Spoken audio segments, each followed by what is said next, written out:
they're not brainwashed yet. They haven't been told that this is how the world works and this is how it has to be and it must look this way. And if you don't market your business doing this, then you're doing it wrong. Hey guys, welcome to the Up Next podcast, where we are interviewing teen entrepreneurs that are making it big time in the startup world. We are asking the questions we know you want to hear. Up Next is an app made for teens where anyone can join or build a real life startup. So today we have Tomer Yogev from the US. He is a coach to leading entrepreneurs and innovators, professor of entrepreneurship, pretty much just the Yoda of the startup world. So let's just get right into it. Tomer, is there anything you'd like to add?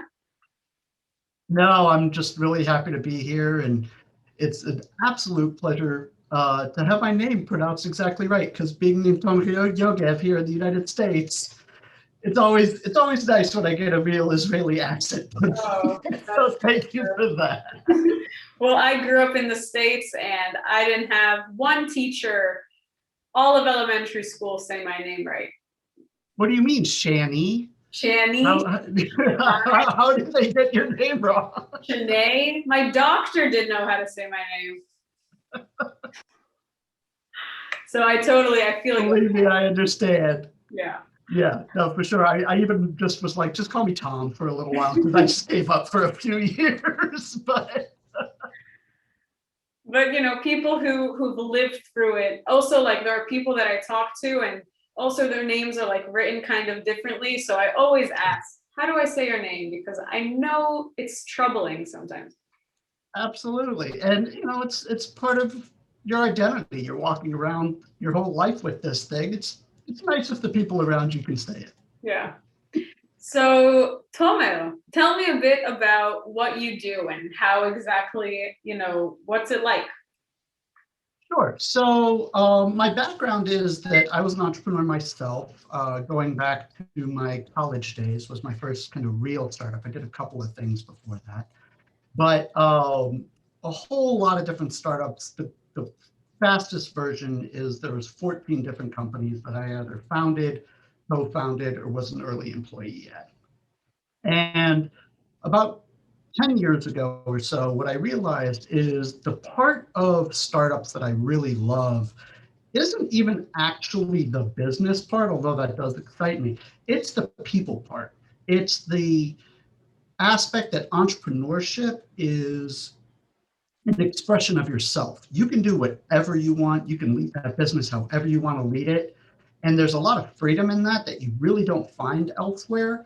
And that's the part that excites me. So I really enjoy helping people explore that and work on that. So the people I work with are all stripes, again, largely entrepreneurs, but really people looking to fully express themselves through the work that they do or through the businesses that they're creating. Well, that sounds amazing. And it sounds like you have a lot of experience on your shoulders. So I know personally, I would be glad to have a mentor like you to guide me through the way. So what are advantages and disadvantages that you see with young entrepreneurs going into the startup tech kind of world? Yeah, absolutely. Young entrepreneurs are actually some of my favorite people to work with, if for no other reason, and forgive me for anyone who's a little bit older who's listening to this, they're not brainwashed yet.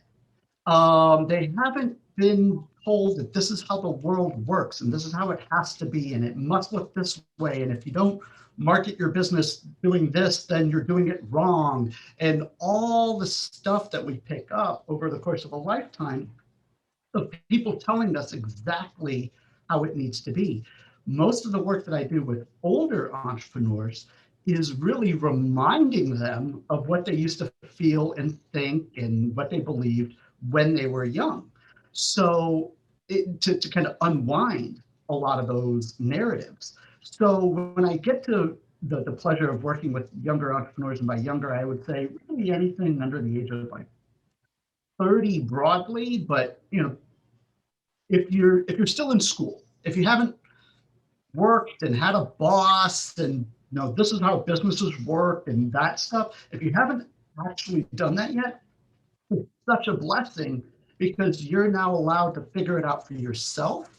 And so much of what great leadership is all about is being yourself. So if you can figure that out and how you want to run this business without having heard all the nonsense, you're just going to do it that much better. So young entrepreneurs, you're quote unquote inexperienced and everyone's going to tell you that you don't know, and that's your biggest asset. That's the best thing you have going for you. So would you say that there are any disadvantages for young entrepreneurs, or are they just set? Sure. Yeah, I mean, when you look at sort of the data, what they always say is that people in their 40s are the most successful when it comes to entrepreneurship because they hit that sweet spot where they're still young enough that they're not kind of old and tired and just looking to retirement, and they're still, excited, but that they've also picked up a lot of experience and connections. They usually have their own money by the time you're in your 40s, those sorts of things. So those other things that I just listed, that would be the hard thing about being, say, a teenage entrepreneur. You probably don't have, let alone 100,000, but 50,000, 10,000, 1,000 of your own dollars that you can put into this thing to kind of get it started. And we live in a capitalist world and money buys stuff. So, that's obviously a limitation. Similar to that, because you haven't had the experience and worked out there, you may not know as many people, you may not have the connections, those sorts of things. So there are other obstacles that absolutely present themselves to the young entrepreneur. But at the end of the day, I would take those obstacles for the freedom of expression and the freedom to lead the business however you see fit without all of that baggage I was talking about before. That's a pretty fair trade-off in my mind. Yes, very fair. I can agree. Actually, a lot of young entrepreneurs that I talk to pretty much state the same advantages and disadvantages that you're saying now. I mean, in other wording, but advantages being I don't have anything holding me back, I don't have kids, I don't have a mortgage, I don't have whatever. And disadvantages being people don't take me seriously because I'm 16 and they think that I don't know anything. That's But I mean, the world is moving in their direction, not backwards. So I'd say that sometimes they even know a bit better. Oh, no, absolutely. I mean, one of the lines I use all the time is 12-year-old girls run the world, right? I mean, like what trends on Twitter or Instagram or what, right? Like that defines everything. And I don't care if you're talking about Fortune 100 companies, McDonald's and Nike, they care what all those 12-year-old girls on Twitter and Instagram think and say and do and retweet and all. That is what is driving so much of what's on the leading edge of business these days. So yes, your age at 16 is going to be weaponized. But I want you to know, 16-year-old entrepreneur, that when you're 30 and you have a degree from Harvard Business School, and they'll still find things to weaponize. They always will. That is always great data. That is someone that you just don't need to work with, right? Go talk to any entrepreneur that is a woman, that is Black, that is gay, that is physically disabled, right? Everybody gets this. And as a straight white male from the US with a very elite business school degree, I can tell you, even I got this all the time. My hair's too long. Why do I have a beard? I must not be professional. Right? Like it doesn't matter. They will always find something. So don't worry about it. Do you lead that way, and the right people will be attracted to it anyways. Oh, totally. Just like the 12-year-old girls say, they're just jelly. Exactly. It really it's jealousy, and it's also they just don't know what to do with it. What you're doing It's is security at the end of the day. you're scaring them. You're making them question if they can manage you, their own life choices. There's all sorts of psychology in there, and you're not their therapist, so you don't have to solve it.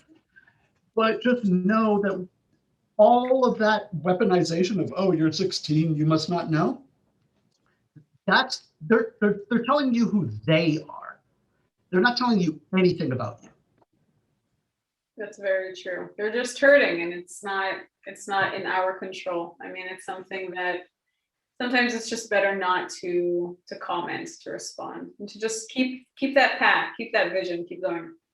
And listen, if you hear it from 100 people in a row, then maybe you can take a step back and be like, at 16, maybe my understanding of this industry isn't robust enough, and I maybe need to go do some research. But if you hear it sporadically over here and over there, but meanwhile other people are like, 16-year-old entrepreneur, that's super cool, I like it. Then what you're hearing is you have an idea. There are some people who can't get past your age and some people who can. The people who can't, let them go. I don't care how rich they are, how powerful they are. You do not want to work with those people. The people who do get you, that's who you want to work with, move forward with from there. That's your answer. At some point, you'll be proving all those other people wrong anyway. Exactly. So being this entrepreneurship guru that you are, and just having so much advice to give to people of all ages, really, which trait of yours do you feel is your weakest, and you need to compensate it? You need to outsource it somehow with a teammate or maybe some kind of digital platform. Interesting. So my personal weakness, Mhm. probably, if I had to say broadly, and it's weird to say this as a coach, but I would say it's empathy, right? I don't have a lot of empathy for people who like won't do the work, right? If people are like, and by work, I don't necessarily mean that they're going to work 20-hour days on their startup, or I'm not a subscriber to that, but the people who won't spend the time to really understand who they are, who their customer is, what the business is, the people who just like, I'm going to build this and it's going to go and it's going to work this way. And I read this in a book once, so I'm going to do it that right. Like I have very little tolerance for that. And I can be a little harsh at times. Constructive So criticism is important. it is. It is. But oftentimes what I find is people who are in that mindset, they are going to orient heavily on the criticism part and not the constructive part. And moreover, I have to own my part, which is I probably deliver it with more criticism than constructive. Once I get kind of past my breaking point, right? I'll work with it for a little bit, but then I just Yeah, but you can't hide it. It's just like, listen yeah. to me. No, and I can't empathize, right? Being someone who has always kind of started my own business, done my own thing, that for so long, I don't really get it. To me, it's always, why would you want to just be another cog in the wheel? Why would you want to look and act like everybody else? Most people in the world are not terribly happy. So, like, why are you shooting for the middle? That makes no sense to me.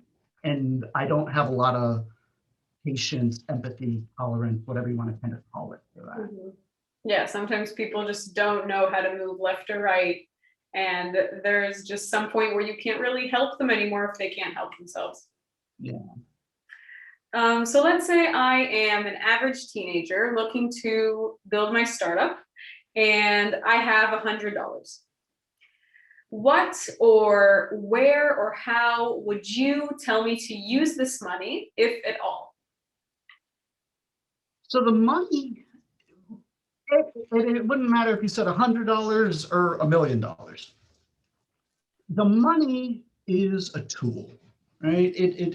The reason why money even exists, going back in the history, is to like put values on things. Because it used to be, you'd build me a house and I'd give you 3 chickens or whatever, right? And so we needed money to kind of balance that out. What if you don't want 3 chickens? You only want one? That's where money comes from. So the money is there for you to trade for the things that you might need to get the business going, whatever that may be. Obviously, that's dependent on the business and what you're trying to do. The most important thing to do at the earliest stage of starting any business, I don't care if you're 16 or 64, is to look back and ask yourself, when are the times I have been successful in life, period? When did I feel most Tomer, most Shani, right? When was I kind of fully activated? And look at those moments and go, what's important about those moments? What was true then? Well, there was a lot of people. I felt really confident, whatever the kind of salient qualities are. And then can you take those and understand what that would look like when you were trying to start, open, run this business? Because whoever you are and whatever the business is, there's someone else out there doing it, period. I don't care how great your idea is, someone's doing it. And with $100 and at 16 years of age, you don't have a whole lot of experience and you don't have a lot of capital. So where you are going to differentiate has to be on who you are, how you are running the business. And so it's really critical that you get very, very clear on who you are, how someone like you would run a business like this, and go from there. Whatever you end up doing with the money, that's for you to decide after the fact. Yeah, need to dig deep first. Absolutely. Entrepreneurship is soul work. It really is. I mean, there's a lot of introspection and navel gazing. And, again, this is true when I work with 50-year-old entrepreneurs who are running multi-million, billion-dollar businesses, right? Like it doesn't matter who you are, it always gets called forward. And it's the hardest part, but also the most enriching part. And the last thing I would say, especially to younger entrepreneurs, is you're going to start this business at 16. Let's even say it goes gangbusters and you're the next billionaire entrepreneur. And okay, so it's 10 years from now, you're worth $70 billion and you're 26.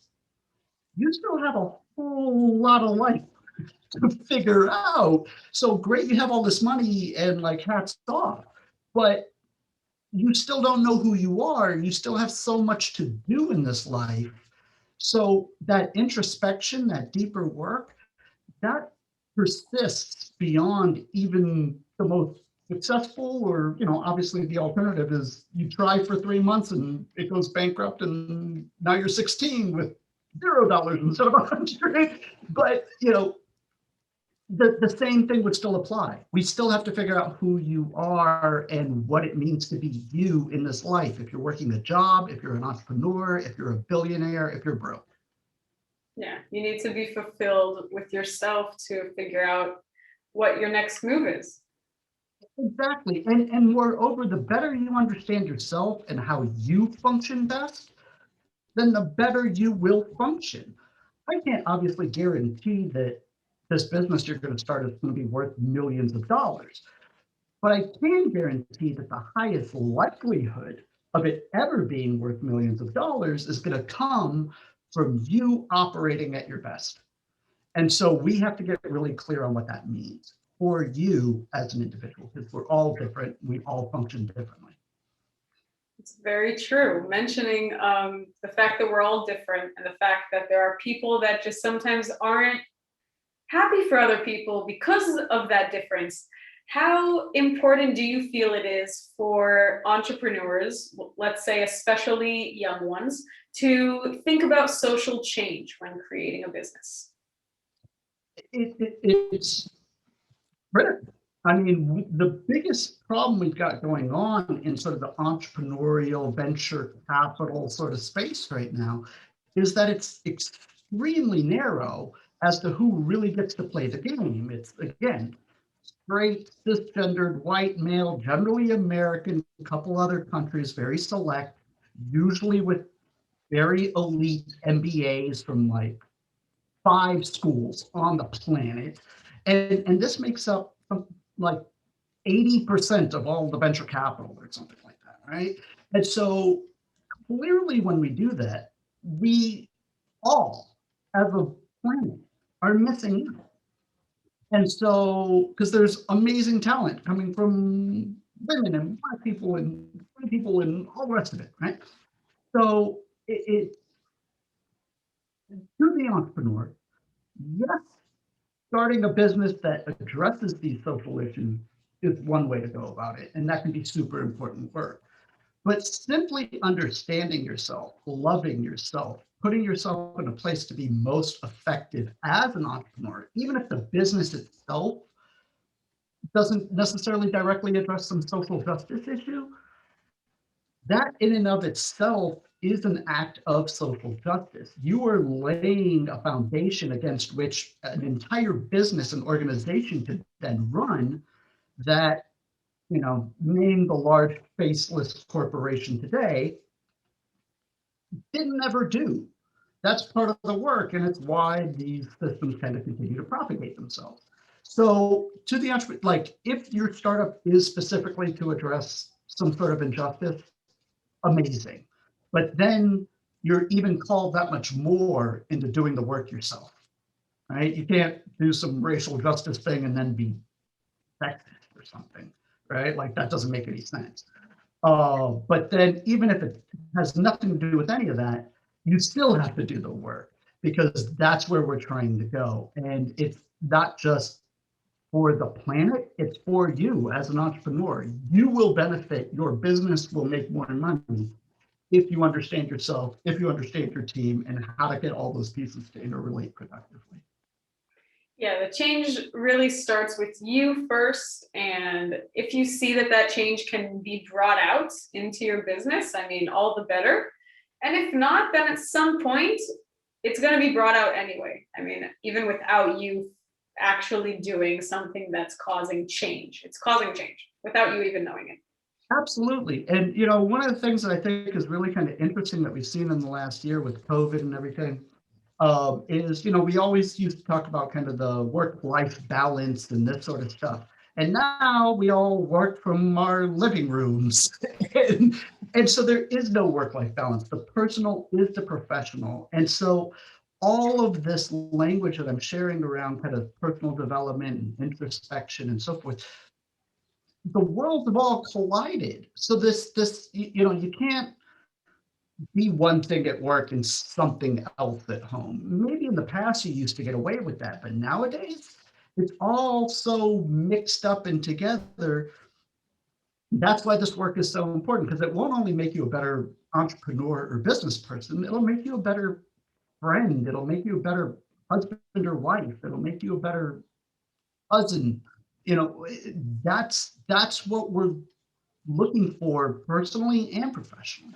Yeah, always looking to be a better person. And the fact that your personal and professional are now kind of meshed a bit more together, it just makes you show how you need to show good sides on both aspects, like in both ways of life, let's call it. Exactly. Exactly. And it starts with understanding yourself Mhm. deeply. And it's hard work. Yeah. So who are young entrepreneurs that inspire you these days? Who do you have your eye on? Specific names? If you have any, Hmm. or regular aged entrepreneurs, if you have to. I'm blanking on specific names right now. Really good question. I'll have to give that one some thought. I should have some better names locked and loaded for that. But what I would say broadly is what I am seeing within kind of the younger generation, and this kind of goes directly to your last question, is there's such a beautiful movement around integrating business with the personal, and by personal, social justice. And so you're starting to see a lot of really interesting apps and other kind of smaller businesses that are around, mental health, organizing people, you know, just building people up and that sort of thing. And I think fundamentally it's around young people were raised in a world where, Facebook and whatever else not only existed, but maybe was already passe by the time they got to it. And so they're looking for sort of what's next, what's sort of that next evolution. And I think that's something that's going to be really unique to that generation because people my age, we're still trying to figure out what the hell Facebook is. Like, we're like, I don't know, like, why am I taking a picture of my cat and put like, I don't get it, right? And so we're still way back there. And so the fact that young people have engaged in it, understand kind of the social implications through being at school together and all that, and now looking for sort of what's next and how do we do that in a way that's positive and productive beyond cat videos. I think that's something that's going to be really unique to this kind of up and coming generation of entrepreneurs. Yeah, I mean, not just taking pictures of your food or going to the gym and just showing people that I have a message that I want to pass on. And I mean, these platforms are huge and they're free. And obviously the younger generation are the ones that are taking advantage and showing people that, you know, I have things to say. And if you agree with me, you should join me in what I have to say. Absolutely. You know, one of the models that I use a lot in my coaching is to put the concept of ego and self-love as diametrically opposed concepts. We oftentimes kind of confuse those two, right? We often say, if I have self-love, I might risk being an ego. They're actually opposites in a lot of ways. And when you think about the person who, you know, does the duck face in the camera and posts it on Instagram, right? Like that's ego. Clearly, they are hunting for likes and comments on how pretty they are or whatever they're doing. But what you're seeing again in this kind of younger generation is sort of expressions of their own self-love. This is who I am. I walk my own path. If you want to walk with me, please do. If you think I'm crazy, that's fine. Just be the hell over there. And you know, that's a very different thing. And to the people who are kind of uninitiated, they may not understand. Like those both sound egotistical, but I think this younger generation are just more sophisticated consumers of that type of content. And they're starting to really pick apart what is ego and what is real self-love, and are moving towards platforms and processes and so forth that support self-love in a really beautiful way. And that excites me. Yes, showing realness on social media, since there are already so many platforms that are helping people with the anxiety that social media has given them. I mean, just today I saw someone on LinkedIn, she posted that she did not get accepted into a bunch of different colleges. And she's like, I'm not gonna lie, I got rejected and it sucks.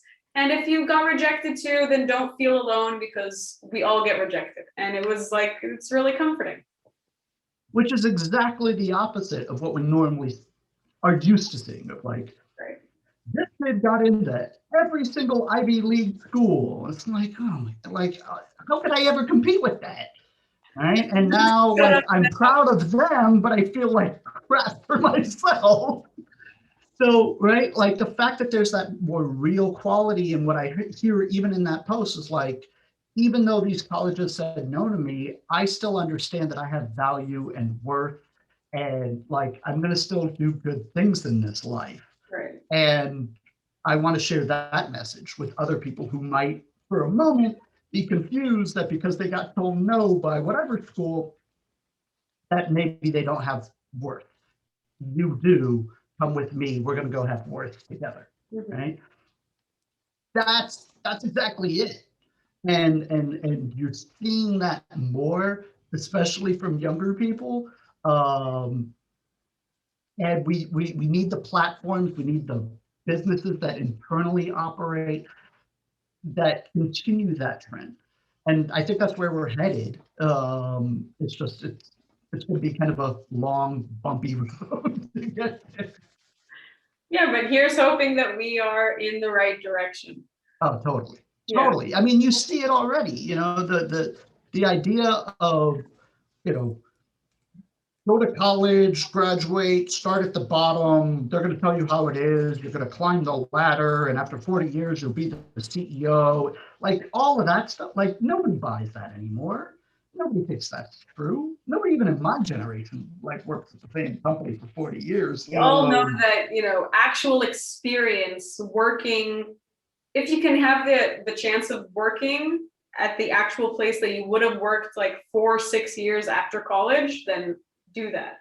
Then jump all over it. Yeah, it's about diversity of experience. It's about, again, who are you? And not so much what do you do, but how do you do it? And your how is completely unique unto yourself. And the more you expose yourself to different contexts and jobs and just cool stuff, the more you'll be able to identify what your unique how is. So that's absolutely happening.